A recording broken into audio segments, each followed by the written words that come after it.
Former Vice President George Kunda State Council has finally been put to rest after 3 days of national mourning accorded to him by President Michael Sata. After a valedictory service at the Supreme Court, a requiem mass was held in honor of Mr. Kunda at the Cathedral of the Child Jesus.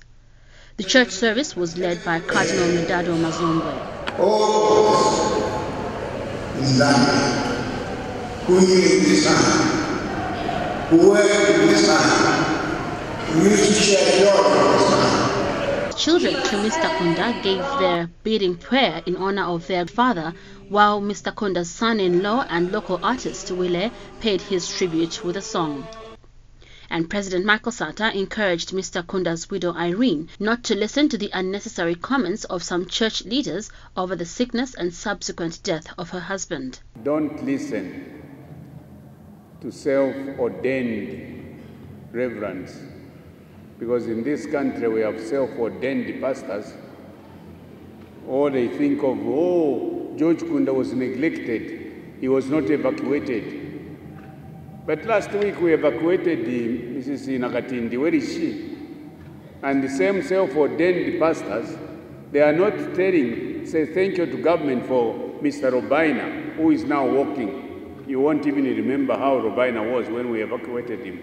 And while prayers and eulogy of Mr. Kunda were going on in church, PF and MMD cadres clashed over which choir should sing closest to the church entrance.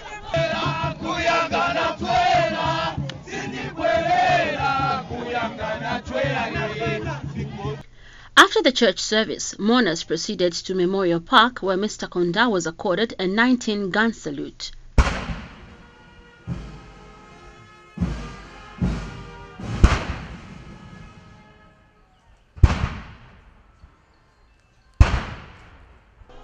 Members of the family laid the wreaths, starting with the widow, followed by children. And Vice President Dr. Guy Scott says he will miss Mr. Kunda's contributions on debates in Parliament.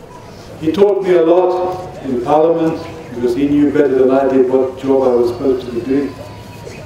And I shall miss him. From a purely personal note, I shall miss his presence.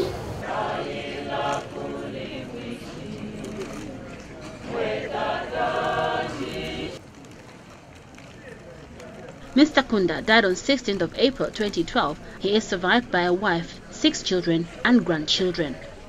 Francesca Piribanda, Movie TV News, Lusaka.